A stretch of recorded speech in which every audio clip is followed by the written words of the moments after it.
Isang mapagpalang araw sa inyong lahat, Luzon, Visayas at Mindanao. Saan man kayo sulok ng mundo ay mag-iot kayo palagi mga kabayan. Dito na naman tayo sa Pasay, Manila Bay Reclamation Project upang mag-update mga kabayan.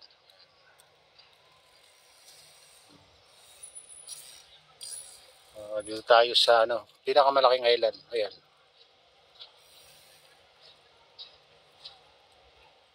Ayan yung pinakamalaking island mga kabayan.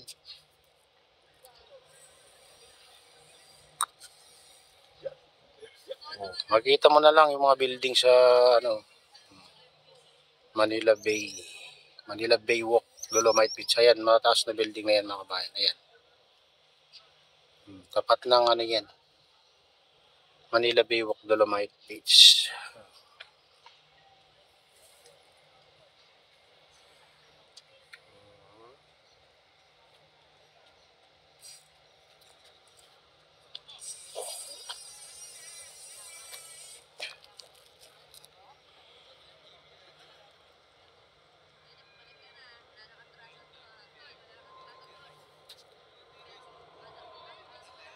Ayan.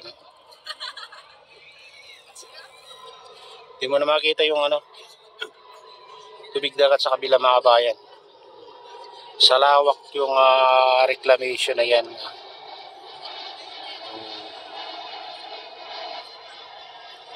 Ayan ang pinakamalawak. Yung 360 hectares mga kabayan.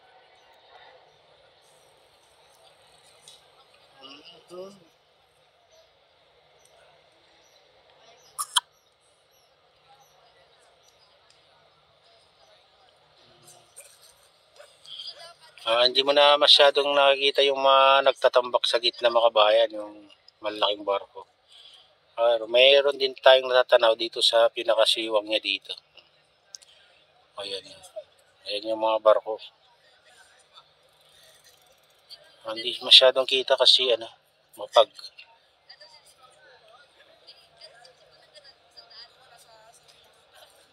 Ayan. Malayo guys. Kaya masyadong kita yung mga barko dito. Saka pa, makulimlim pa.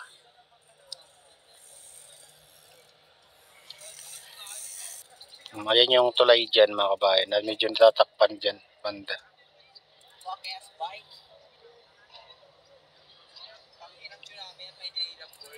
Kanino ba yan? Okay lang yan. Okay lang yan. At least yung sa dito. At least dito, hindi Andito yung dredging vessel mga kabayan pero walang nakakonect na sa likod niya. Walang nakakonect na pipe na malalaki. Naka-standby, baka may naayos. Ayun, silipin natin.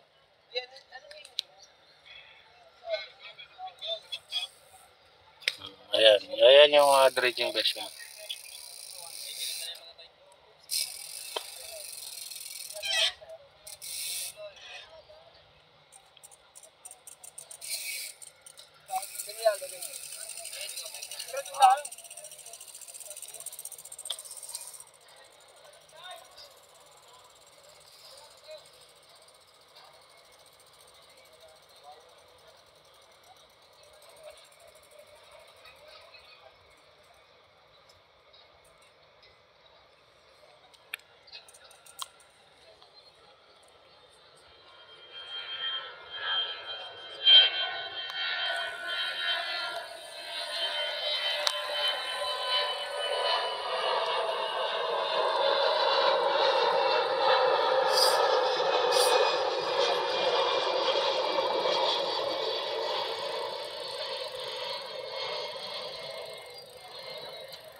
Masama ng ngayon mga kabayan, medyo makulimlim.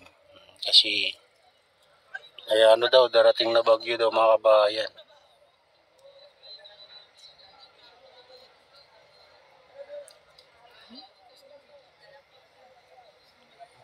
Sana hindi ano dito, malakas dito sa Maynila mga kabayan.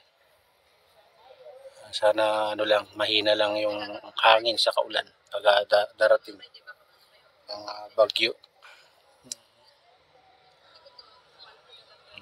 Dipin naman natin dito sa ano ng buwa mga kabayan. Ayan, daming bikers ngayon namamasyal.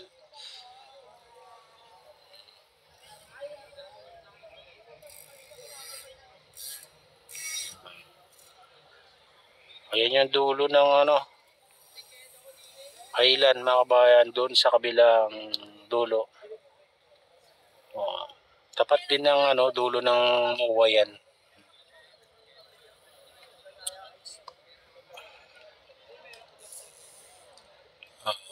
Oh. Ito na yung ano, pinapalawak nila mga kabayan dito sa tapat ng SM Lobisia.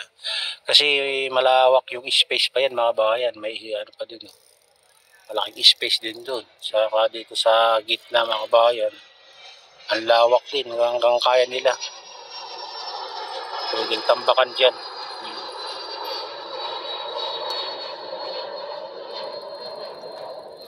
Hanggang sa parte ng medyo mababaw, siguro tatambakan nila mga kabayan. Ang tataas na nga doon, ano? Tataas na nga yung mga buhangin doon na nakatambak sa gitna. Parang mga bundok.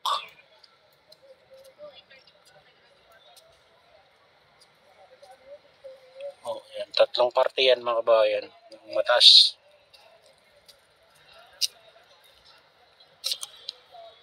Ayan, ito na yung latest update dito sa Pasay, Manila Bay Reclamation Project at shoutout nga pala sa lahat ng OFW, mga immigrants sa ibang bansa, shoutout sa inyong lahat, shoutout din sa lahat ng vloggers, shoutout din sa lahat ng sumusuporta sa aking YouTube channel, sana hindi kayo magsawang sumuporta. Shoutout din sa lahat ng viewers, mga nagla-like, silent subscribers, silent viewers, mega loud shoutout sa inyong lahat. Shoutout din kay Kuya Yo, kay Ate Lynn, kay Kuya Rick, sa aking misis. So, tungkol dyan sa naluloway na sinastro, yan. Shoutout sa inyong lahat dyan sa naluloway. At shoutout din kay Kadi Official, shoutout din sa RGP Bikers, Gubang Baykada, at sa Golden Bikers, mega loud shoutout sa inyong lahat. Shoutout din kay Ma'am Casey Dam, ayan ha, shoutout sa inyong lahat. At sa lahat ng walang sawang sumusuporta, nag-comment, nag-like, silent subscribers, silent viewers, mega loud, shoutout sa inyong lahat. At pagpalain niya ng Diyos, ingat kayo palagi. God bless us all. Bye.